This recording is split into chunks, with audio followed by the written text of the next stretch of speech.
Game started. Oh, Goliath from Spain. Haven't played him for a while. Well, let's try d4. Tried a couple of e4 games. No, just one. I should probably try e4 again. Because the last time I tried e4, I got a semi-Slav. So let's see what we get against e4, though. So Goliath is someone who I have a 50% record against.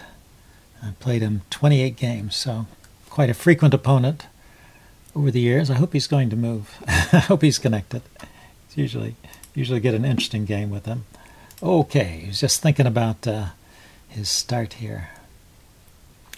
Well, this could be a way to get into the Chigorin.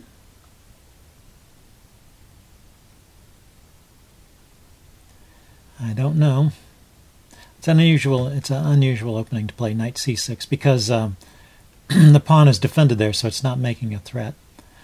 But it could be combined with the idea of maybe g6, bishop g7. Try and gang up on this pawn. Or if he just plays d5 here, then it's the Chigorin defense. So, well, we'll see what he has in mind. He made a move. Just thinking about his openings, huh? Okay, oh, he's going for e4. That's really interesting. So the knight on c6 supports the pawn on e5. So I take, and knight takes. Seems like a normal way to play, and he gets immediate pressure on the c-pawn. But I can play e4, defending the pawn with this bishop. And I've got a Maroczy bind position, I guess, with pawns on e4 and c4.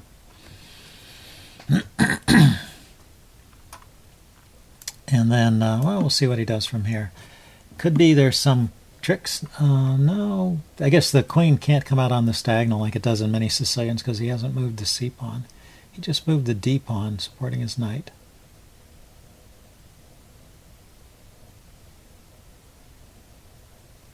That also opens up a line for this bishop. So if I were to rush into knight f3 here, for example, he could pin it, and it might be a bit awkward. So I'm going to play h3 there as a preliminary to playing knight f3. And then if he wants to, attack my knight or trade my knight. Oh, well, he's getting immediate pressure on the e-pawn too.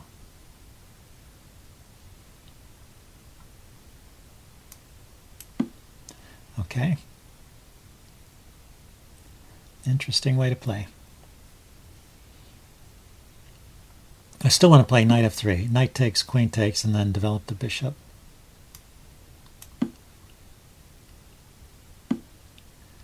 Aha, he didn't take it. Okay, I can defend with the bishop now because knight takes, bishop takes. This pawn is not hanging. Okay, he's just going to develop his pieces.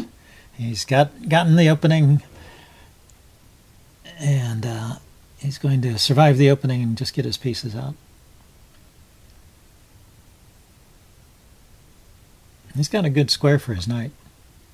I have the Maroczy bind position. Except it's not a Sicilian, so there's the c-pawn is still here and the e-pawn is gone. Let's see. I might want to play queen c2, defending the e-pawn, and then knight to d5, provoking some kind of trade. So is there a problem with queen c2? Don't see any problems. It's often a good idea to place your knight here and then provoke a trade, and then you've got pressure on this backward c-pawn in this case. In the case in the Sicilian, you normally take with the e-pawn and get pressure on the backwards e-pawn. But here you can take with the c-pawn and get pressure on this guy.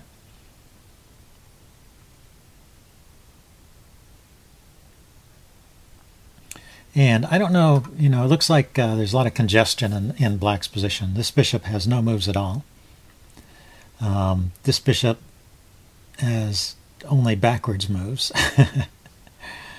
So One idea, I suppose, is just to keep developing, not provoke a crisis with knight to d5, but just say play bishop b7, rook c1, bishop b2, rook c1, rook d1. Just ask Black how he's going to organize his pieces, because they're just kind of in each other's way at the moment. He has a plan.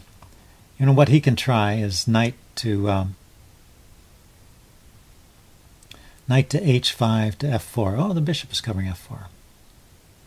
So maybe not. Okay, so but his queen lined up here indicates he may be thinking about a sacrifice on h3, which would be interesting.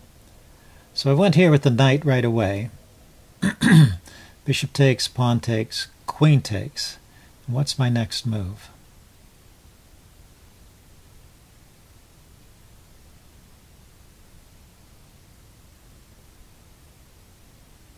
And the light squared bishop will be gone.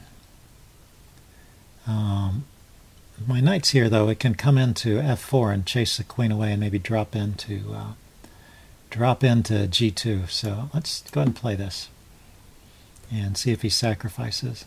It's probably not a sound sacrifice, but it might be dangerous. Oh, okay, he just went there. He defended his bishop, which was hanging.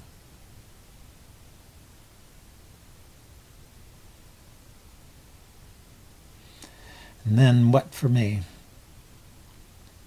Knight takes here. Bishop takes. That's a good knight. I should probably just leave it there.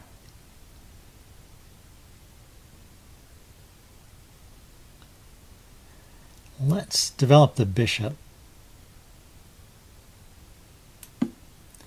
And I'm going to keep it on this diagonal. I think I like the idea that it's looking out on the f4 square. And if he tries some clever tactic, then I can always bring my knight in through f4 to cover these squares. Okay, so now he goes ahead and takes. So we'll get this kind of position. And there's some pressure on the e-pawn potentially. Well, he's got two pieces to clear out, though. Okay, he solves his problem immediately by playing c5, right? So he doesn't have a backward c-pawn. So if I take, he can take with the knight or the queen or the pawn. And in any of those cases, I will still have this backwards d-pawn to work on, so I think I should take. And then maybe switch my attentions to the D file here.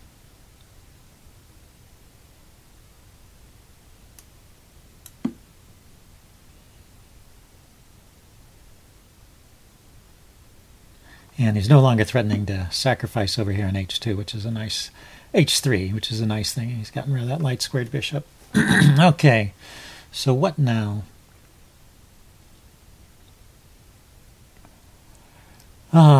Could I try knight to h4 to f5? It would put pressure on d6 here.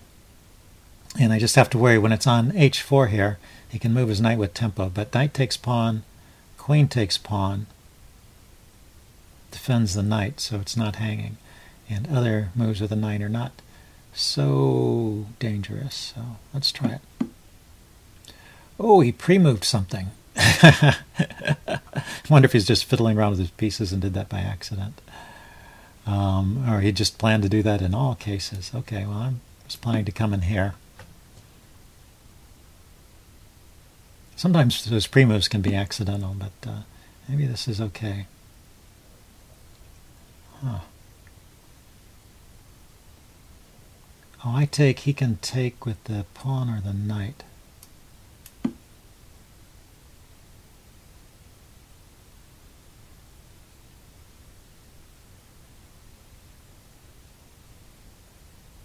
His bishop on f8 is not such a bad move that he pre-moved there. It's defending all these squares, so my knight on f5 is not really threatening to sacrifice there. Okay, so now he's thinking, yeah, I was expecting him to take with the knight. It hits my bishop here. And where do I go? Maybe bishop to c5. Trying to get rid of this his bishop, which is looks like a good piece. Okay, there's a danger here, right? He can take my bishop, I take back with the queen, and it leaves my bishop loose. Then he has a tempo move with his knight. But once again, I don't see any no great tempo moves. So I'm hoping I can leave it here loose for a move.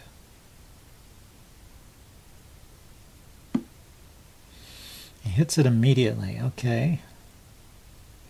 That I'm not so worried about, except is he coming into this square maybe?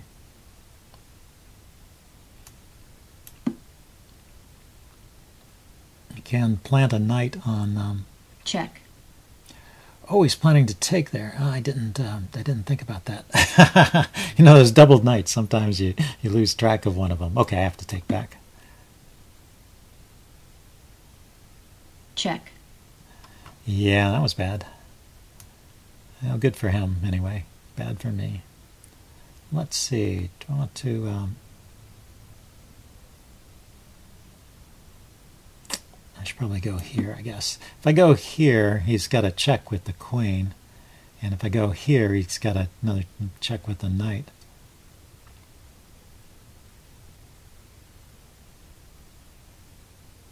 So where do we stand? I mean, now I have all these pawn weaknesses that... Yeah, let's get rid of his bishop. I still have threats against g7 there, so let's take advantage of that.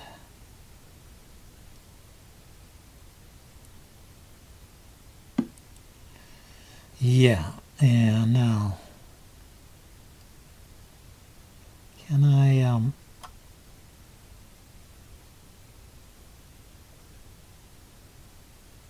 what's better? I want to move a rook with tempo so I can kind of double up here and get to the 7th rank. So that's my counterplay here is on g7 if I can get something going against that. Otherwise, I'm just down a pawn. Although his pawn structure on the queen side is a bit wrecked, so it's not completely one-sided. I think that was a good move, but yeah, let's... pinning the knight, I guess, does not accomplish much.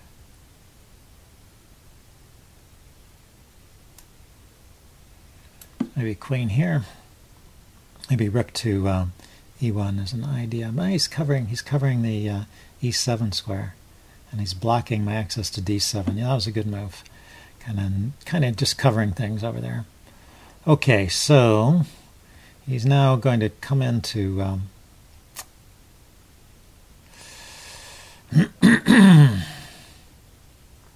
yeah, he can come into that square, h3. That looks good.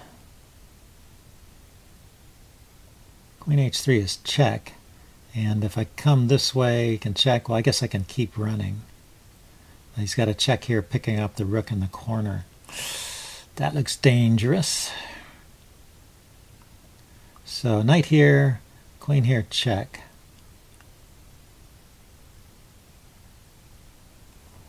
Okay, can I defend the knight in some way? Well, wherever I move the queen, he's got some knight move that's going to attack the queen. Oh, but those squares are covered. Okay, so queen here defends the knight.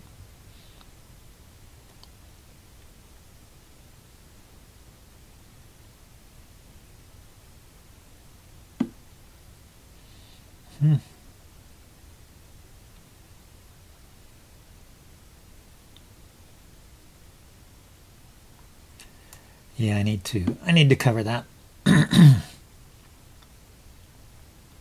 Check.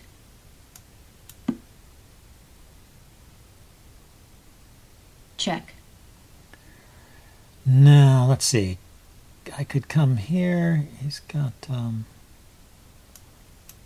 no great way to attack my my king, does he? So now we're just a situation where I'm one pawn down. I've got 4 and he's got 5.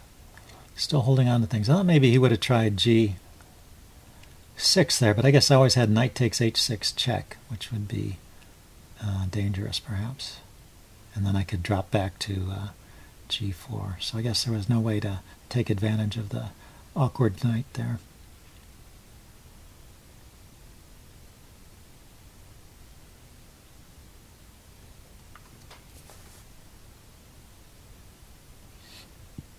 Let's see. So are there any sacrifices here? Knight takes g7, knight takes h6.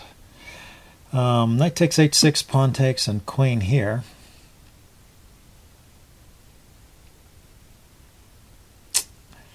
That's dangerous. Okay, so if I play rook to... yeah, the queen can come here and check me, and I can't get away from it. He can trade off. I don't want to allow trades. So I'm thinking rook to e4 here, hitting the queen. And if he takes my knight, I take there with check, and then win the queen back, right?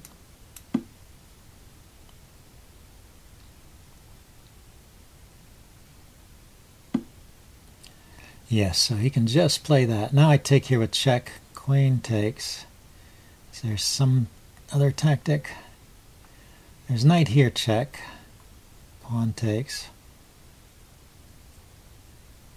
It's not working because the queen can't get to g6. The rook is in the way.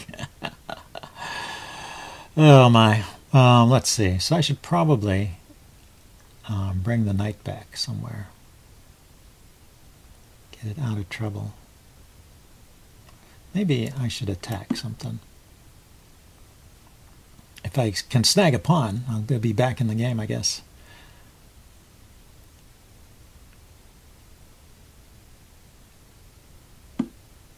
Ah, so he chose to defend. That's interesting. Probably a wise decision. So I can keep piling up on that pawn. But now he has a knight move too, and he chases my knight. Forgot about that. Yeah, I started moving too quickly. I'm in trouble because of the time here, huh? Is there no way to attack his knight or his queen?